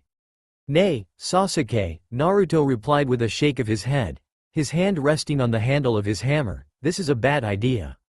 We have little time until the first test begins and I doubt arriving beaten and bruised would strike fear into our future opponents. Get out of the way, Sasuke said again, his hand moving to his kunai holster. Naruto's eyes narrowed and his hand gripped Haishi's handle. The Uchiha noticed this and saw the electricity dance across Naruto's eyes. I have no qualms about dragging you there myself, Teme, the blonde growled, but if you insist on fighting someone, fight me. Fight me in Haiishi with your pitiful kunai. Sasuke and Naruto held their glare before Sasuke put his kunai away and deactivated his Sharingan. He stood straight and crossed his arms. You're right. I shouldn't waste time on a weakling like him. Cha, go Sasuke-kun. Sakura cheered, pumping her fist into the air. Naruto sighed and released his hammer's handle, turning and walking down the hallway towards the main testing room. The Uchiha and Pinkett followed their teammate, the former convincing himself he quit the fight to keep his moves secret while the latter was curious about their blonde teammate's new intellect. Ever since Nami no Kuni, Naruto has seemed smarter and Sakura can't figure out how that is possible. The 3 members of Team 7 left Lee to be scolded by Tenten and insulted by Neji. Tenten and Neji then inquired about the blonde member of the Uchiha's team, to which Lee replied that he believed the blonde was the Dobi of the year, Uzumaki Naruto. Tenten filed this information away while Neji merely scoffed and stated how sad it was the Hokage would allow the foolish prankster to take the exams. Team 7 was stopped outside the hallway to the first exam by their sensei. Kakashi's eyes smiled at all of them and reminded them that the exams were a team's test of camaraderie in the first 2 parts. Sasuke ignored the reminder. Sakura absorbed every word her sensei said, and Naruto merely kept his face calm. Once he had finished warning and lecturing them, and subtly asking where Sasuke got a bruise from, Kakashi vanished in a puff of smoke. The 3 members of Team 7 braced themselves as they entered room 301 for their first exam, preparing for anything. No sooner had they entered the room did they feel every eye of the many genin within fall on them. A strange feeling Sasuke recognized as killing intent came over all of them, only vanishing when Naruto pulled Haiishi out and destroying the desk at the front of the room with a single swing. The many people in the room glanced at the obliterated desk and looked back at the blonde, wondering what type of jutsu it was he used to do such a thing. Fools, Naruto muttered, placing Haiishi back on his hip and turning back to his team. A sudden purple blur rushed past him and latched onto Sasuke's back, revealing the body of one Yamanaka Ino, who then exclaimed, My Sasuke-kun is here. Yay, Ino pig, get off Sasuke-kun. Sakura shrieked. Naruto sighed and nervously kept his hand near Haiishi's handle, his attention going to the 2 approaching forms when a lazy voice spoke to him. Oh, Sasuke and Sakura are here, too? Nara Shikamaru asked as he and Akamichi Choji walked up to the 2 members of Team 7, not recognizing Naruto at all. Troublesome. I knew I recognized that scent. Another brash male voice said as a feral-looking boy with a white puppy in his jacket walked up with a pearl-eyed girl wearing a beige coat and a boy with a high-collared jacket and two black circular glasses hiding his features. The feral boy was Inuzuka Kiba, his pup being Akamaru, and his two teammates Hyuga Hinata and Aburame Shino. Kiba continued, "So the gang's all here. Wait, where's Naruto? Baka too scared to show up? Yeah, come to think of it, I don't see him anywhere," Ino commented as she dropped off Sasuke's back. The blonde in question pushed off the wall he leaned against and stepped into the group. "Ah, none of you recognize little Olmi?" Naruto asked with a grin on his face, the smile widening as everyone turned and gaped at him. "I haven't changed that much, have I?" Naruto-kun?" Hinata asked, her face turning a bright red upon taking in Naruto's new features. Her not-so-secret crush had become much more attractive and it was all she could do to keep from passing out then and there. The blonde demigod smiled at Hinata and nodded, "Ohio Hinata-chan. I haven't seen any of you ever since team assignments." "Geez Dobi, drop the henge already." Kiba scoffed, rolling his eyes. Before Naruto could assure he wasn't wearing a henge, Akamaru yipped several times and Kiba's eyes widened and his smirk dropped. The Inuzuka swallowed heavily as he took in his partner's words and stepped back next to the Aburame, who was trying to soothe his very excited hive. Shino's bugs have been acting up since Naruto approached them, as though he was the source of a pure power tastier than chakra. "Naruto, wow, you sure clean up nice," Ino admitted with a small blush on her face. "What happened to you?" "I took a stroll across the Rainbow Bridge, finding myself and my kin," Naruto said, reciting a small poem he had made up on the spot. "My father Thor granted me power, and with my hammer at my side, no longer shall I cower." "Whoa, intense," Shikamaru muttered. Choji next to him stopped eating and stared with white on his face at the blonde with the hammer at his waist. "You should all learn to be quiet," a silver-haired teen said as he approached. "Rookies like yourselves don't want to draw attention." "Oh, and who are you?" Naruto asked, his hand going to his hammer. "Friend or foe?" "Friend, I assure you," the teen replied. "My name is Kabuto." "Naruto Thurston," Naruto greeted, holding his hand out. The others looked at him with confusion written on their faces and Kabuto even seemed to blink a few times as he shook Naruto's hand. "Anyway," Kabuto continued, "I take it this is your first time at the exams?" "Yes it is," Sakura replied. "Is it your first time as well, Kabuto-san?" Kabuto smiled sheepishly. "No, actually it's my 7th time." Naruto's friendly smile faltered slightly. A lesson fresh from Hogun returned to the forefront of his mind. If someone seems extremely weak, it is probably a cover for their superior strength. The best asset one has in the shinobi line of work is deception. This lesson was further confirmed in the God of Thunder's mind as Kiba brashly said, "Damn man, you've gotta really suck then. Or you have other motives." Naruto mused quietly, loud enough however for Kabuto to catch it. The two held an unwavering stare for a moment before Kabuto scratched the back of his head. "You've got me," Kabuto said. "I've actually been gathering data for the past 7 years for a client. Hokage-sama has given me permission to do so, as he is the only one with the knowledge of the reasons to my client's wishes." "I see," Naruto replied, not fully believing him, but letting it drop for now. "How do you show this information?" "My shinobi info cards," Kabuto said, pulling a deck of black slips of paper from his pocket. "All I have to do is channel my chakra into a specific card and I get info on all the shinobi in question."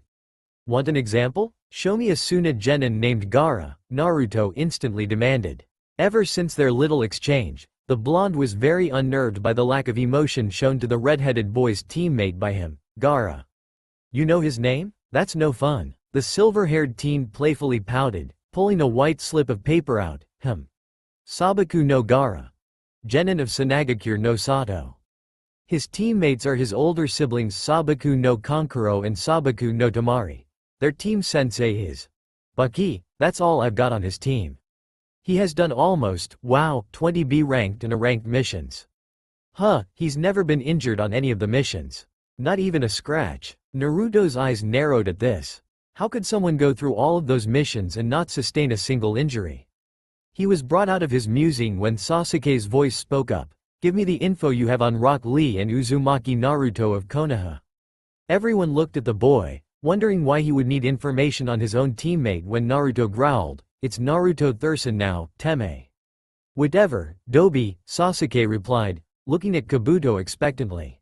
"Huh, Rock Lee," the teen said, holding the card up. "He's teamed with the previous year's Rookie of the Year Hyuga Neji and the Kunoichi of the Year 1010. Their sensei is Maida Guy. He's done about 30 C-ranked missions and 15 B-ranked missions. His genjutsu and ninjutsu skills are zip while his taijutsu skills are off the charts." Damn. Kabuto put the card away before pulling out another which produced the image of the blonde before him, Naruto Thurston. Teamed with Rookie of the Year Uchiha Sasuke and Kunoichi of the Year Haruno Sakura. He's done nothing too noticeable except for the C-ranked mission turned a rank to Nami no Kuni. All I know is he managed to learn the Forbidden Shadow clone technique. Everything else about him is limited to his being the Dobi of the Year. Sasuke's eyes narrowed in suspicion when Kabuto failed to mention anything concerning Naruto's hammer and asked, "What do you know about his weapons?" "Like I said, not much is known cuz there's nothing too impressive," Kabuto said before glancing at the blonde, "but I've been wrong before." Before any more could be said on the matter, a tall man decked out in all black kicked the door open and stepped in. He gave off the aura of superiority and experience as well as intimidation. Many genin already began trembling under his gaze. After he scanned the room, the man spoke in a drill sergeant-like tone, "All right you maggots. My name is Morino Ibiki and I'm your proctor for the first exam. Everyone form a line, grab a number, and then sit your ass down." "And WHO destroyed my desk?" Naruto chuckled and crossed his arms. This was going to be fun. "I did, good sir," Naruto said, stepping forward, his hand resting on the handle of his hammer. "I wasn't aware that it was yours." Ibiki narrowed his eyes and glared down at the blonde before grumbling, "You've earned yourself the pleasure of taking the first number, punk. I'll admit, it was kind of ballsy of you to step forward like that though." "Thank you," the young Asgardian replied with a smirk. He took the first number and sat down in the direct center of the first row, as per the arrangements. Naruto remained silent as he took a glance around him, noting the lack of decor on the room's walls. He then noticed the stack of papers on the other desk in front of him, and a groan came from his throat. A pale-skinned blonde on his left nudged him in the arm and he turned to look at her. She was a Kumo shinobi, based on her headband, and her face had a feline build to it. Her green eyes narrowed at him before she hissed, "Keep your displeasure to yourself, rookie." Me thinks ye have me village confused with another," Naruto whispered back, turning his attention forward again. "'Tis a free land here, one can voice his displeasures." "Smartass," the girl snapped back. Her unease in being in an alien environment was evident in her actions. The attractive blonde next to her didn't help with her biju's need being voiced every 3 seconds. Naruto snickered, unknowing as to how he got such a good comeback to the girl's words. A figure sat beside him, turning his attention from the Kumo Kunoichi to the newcomer. A smile crossed the God of Thunder's face and he greeted the girl quietly, "Ohio Hinata-chan. Fancy meeting you here." "Kei konnichiwa, Naruto-kun." Hinata greeted back shyly as she felt her blush increase tenfold and started to fiddle with her fingers. Naruto smiled at the strange girl before relaxing back in his chair. A moment later, Naruto felt a tap on his shoulder. He turned to see the face of Sabaku no Tamari, who smiled slightly at him. "Hey handsome," she greeted with a small smile, "small world." "Not really," Naruto replied with a small grin, "but still a pleasure to be seated near yet another beautiful maiden such as you, Tamari-chan." Well, punk," Ibiki said as the last of the genin went to take his seat in the back. "Been a while since I've seen a ladies' man like you at an exam." "A what?" Naruto repeated in confusion as he looked ahead at the proctor. The black-clad man shook his head in disbelief before he addressed the room as a whole. "Alright you maggots," Ibiki shouted, making everyone sit up straight in their seats, "keep your traps shut, cuz I'm only saying this once. The first exam is a written test of knowledge. There are 9 written response questions. The 10th will be given by me after 45 minutes has passed. There are a few stipulations, though. If you get caught cheating 5 times, you fail. Every team starts with 30 points, for each cheat noticed you lose 6 points. If one member of the team fails, you all fail. Tests are face down on your desks. Begin. The sound of papers flipping over before pencils started scribbling everywhere was loud, but nothing Naruto couldn't block out. The test's hidden assignment was easy as day to see through. Ibiki had given them a limit as to how many times they could cheat, not once had he said they couldn't cheat. After thanking his mother and father for heightening his observation skills, Naruto wondered how he would get the answers when he recalled a spell Heimdall had given him and a small smile crossed his face. He took a deep breath before chanting in Asgardian, "Hear me, O guardian of the rainbow. Assist me in this quest and one favor I shall owe."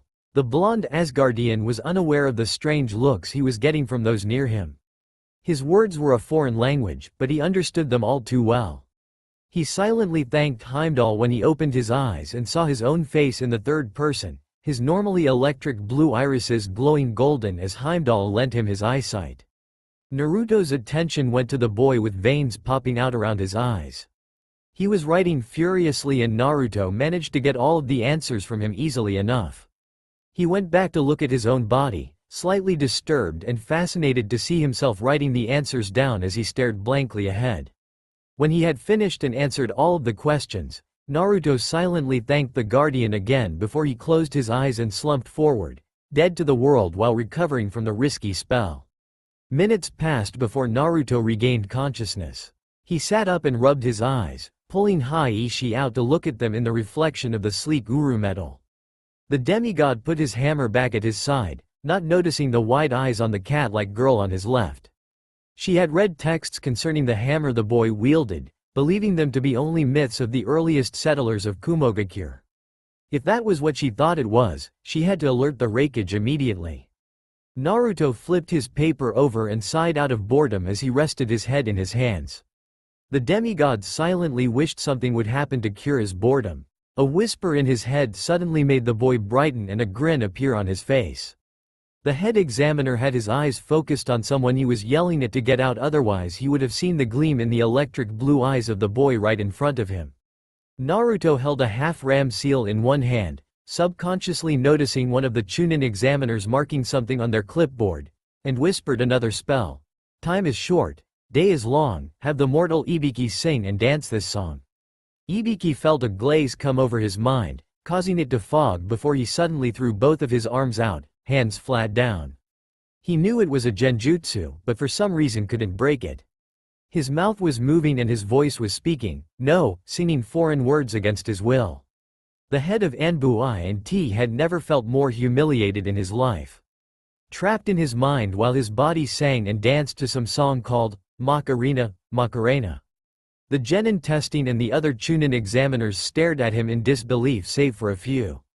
A auto genin wearing a hatai ite similar to the Nidimes was holding his stomach as he laughed, and a kunoichi with long black hair wearing a kusa headband was giggling into her hand.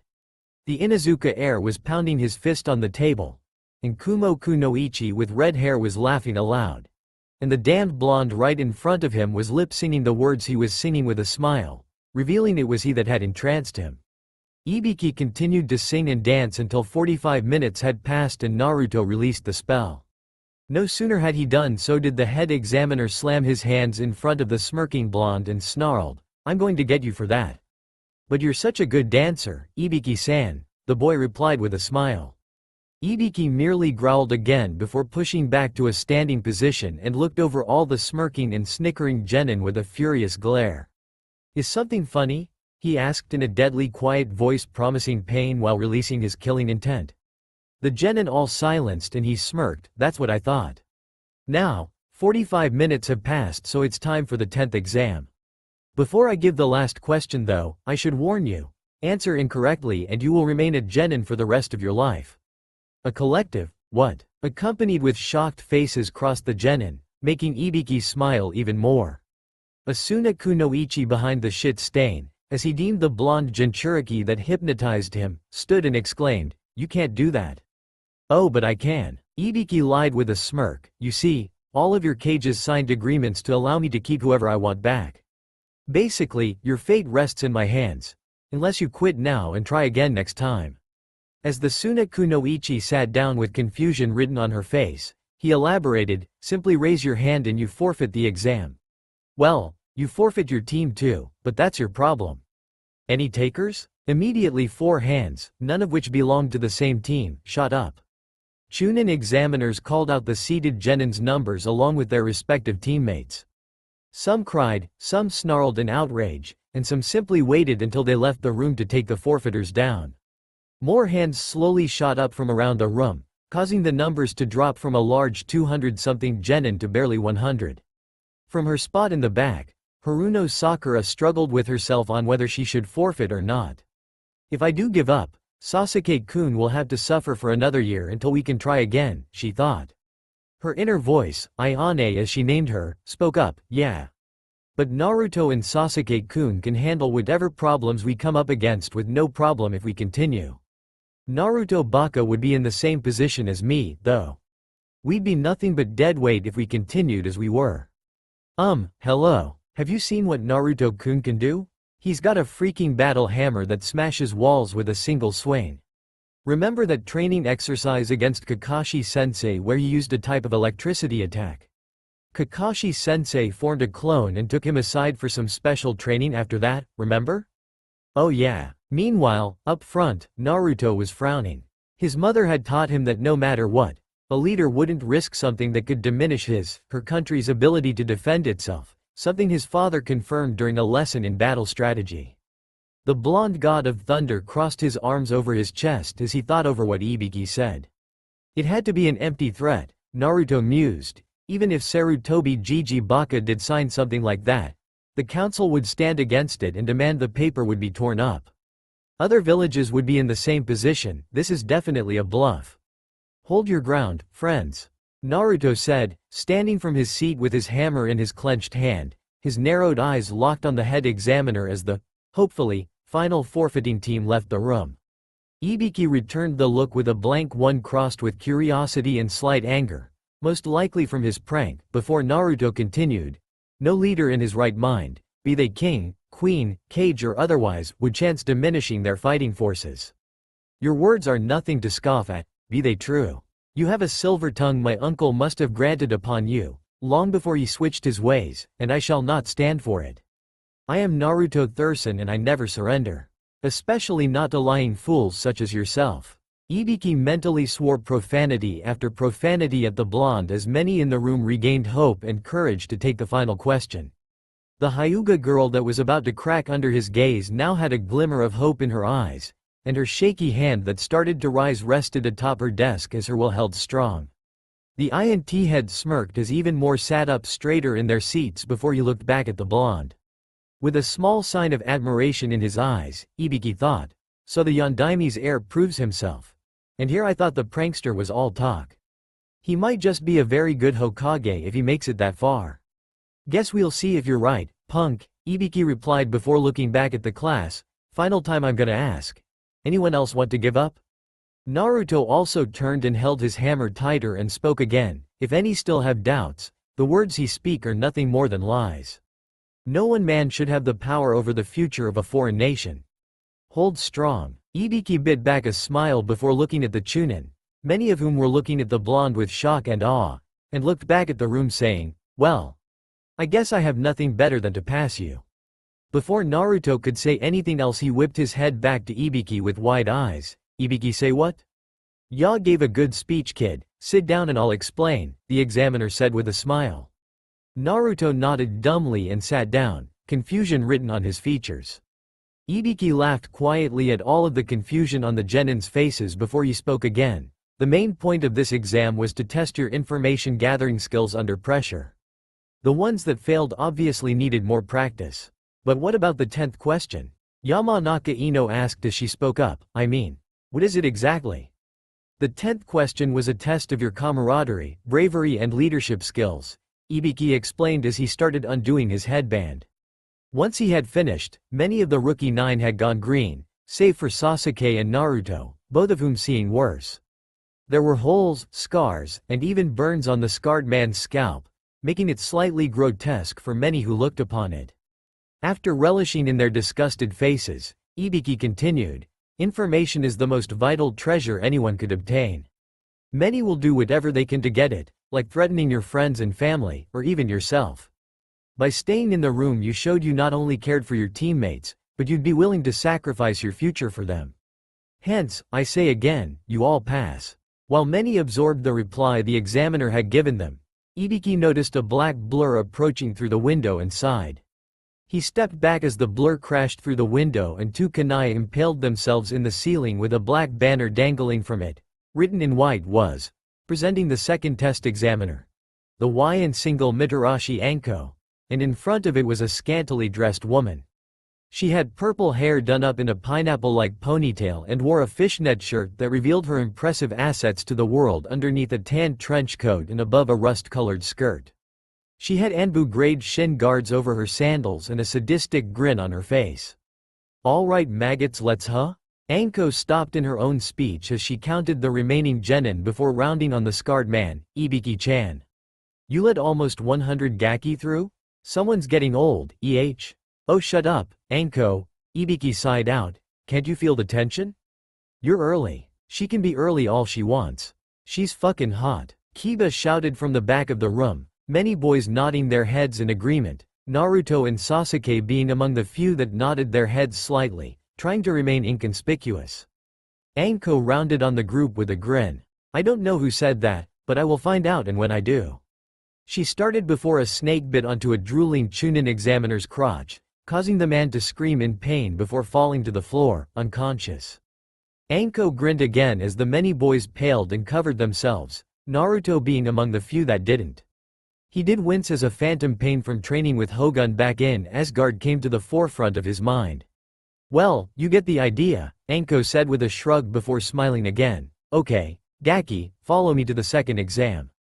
Anyone 15 minutes late fails."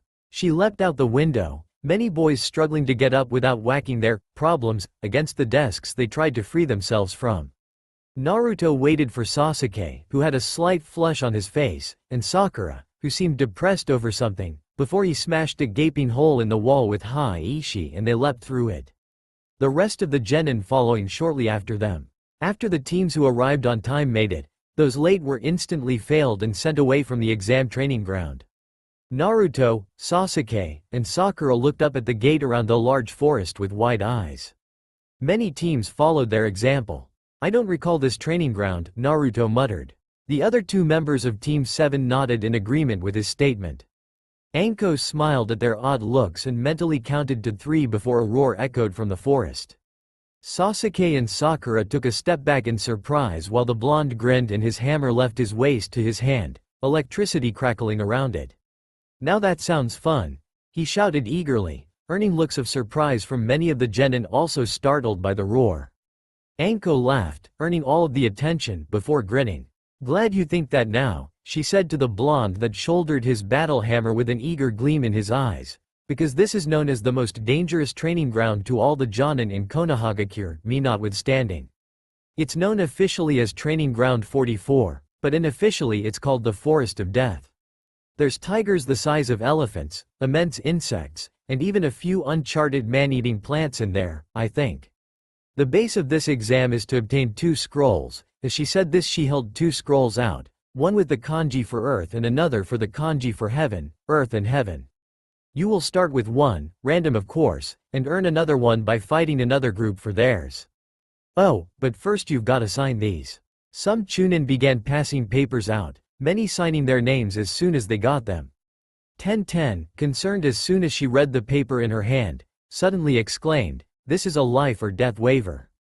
"Well duh," Anko said while many of those that signed instantly paled. Noticing this, Anko grinned and continued, "Geez, you all act like we're stupid enough to send most of you to your deaths and let your country try to pin the blame on us. Well, this way they can't." While Naruto signed, he allowed a small smirk to cover his face as he spoke softly to himself, "Please. My teachers would kick my ass if I arrived home because I fell in battle against a mortal. This will be easy." No sooner had the words left his mouth did a kunai fly past his cheek and cut along one of his whiskers. A weight became evident on his body and Naruto grunted softly as Anko smirked and wrapped her arms around his neck. The blonde demigod flushed red when he felt the woman press her assets into his back and whispered hotly into his ear, "I love when overconfident gaki like you go into the forest. You never come out and your sweet blood is donated to people who need it more than you, like me." After saying that, she slowly licked the blood off his cheek, creeping out and arousing the boy. Many girls that had seen the blonde glared at the older woman in jealousy of being so close to the attractive demigod, while most boys shuddered even further in fear. Attacking the jewels are one thing, but licking blood afterwards, that's so not right. Before Anko could release the aroused teen in her grasp, a taller kunoichi leaned over her and her insanely long tongue held out the kunai. Naruto was disgusted by the tongue, but the disgust faded quickly as Anko pressed herself against him again. The purple-haired kunoichi smirked and took the kunai with a snarky comment of, "Thanks, but don't sneak up on people like that. It'll get ya killed." Of course, the kunoichi replied with a smirk, "I couldn't help myself. You sliced off my beloved hair and the boy's blood just got me so excited."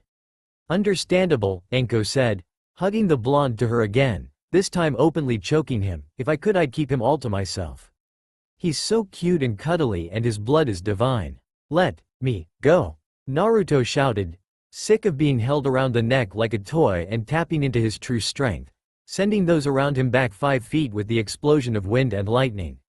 As the twister died down, Naruto took in some deep breaths before finally having recomposed himself. He handed his paper into a Chunin examiner, gaping at him in shock, before returning to his team and entering a tent where Sasuke received a scroll and a number for their gate. As they stood outside of their gate, Anko reappeared hugging the demigod again. Naruto scowled in anger and reached for his hammer, stopping as a kunai appeared at his neck. Anko grinned and spoke softly to him again, "Ya got guts, kiddo. But be sure I'll get you back for knocking me on my ass." "Seems as though you enjoy being knocked around like a common slut," Naruto shot back with a growl as his eyes narrowed and lightning danced across them. Anko's sadistic grin widened and she pressed the tip of her kunai into his neck as her pupil-less hazel eyes narrowed in anger. "You're pushing your luck, Gaki," she whispered, "but I like that. I'll be watching you." Anko vanished back to the main testing room and spoke into the microphone, sending her voice to many of the teams outside their gates. "There's a few rules I forgot to mention. Don't open your scroll until you receive both and are at the tower, or else. You have 5 days to complete this exam. I saw Akamichi and didn't want to deal with his whining.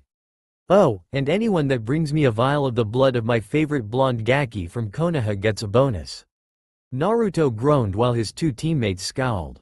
That made them a main target, and against 20-something teams that was definitely bad.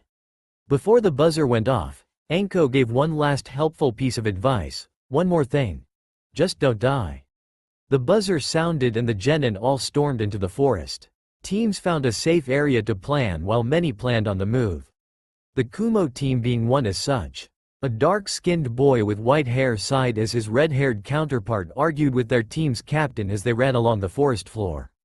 "Geez, Yugito, you make it seem like he's actually holding Miolnir," the girl said. Yugito, the milky white-skinned girl on the team that had sat next to Naruto during the first exam, looked back in annoyance at her teammate.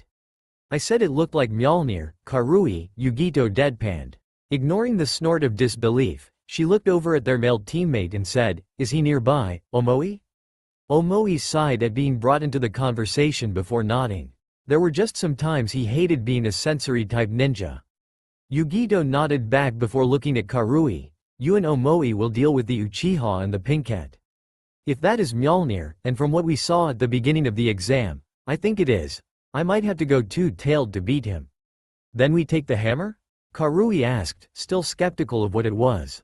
Omoi spoke up suddenly. "I wouldn't," he said. "Miolnir can only be carried by those it deems worthy. If that guy picked it up, only he can hold it. We'd be better off trying to take him back to the Raikage. If he believes the message you sent via owl," Karui pointed out.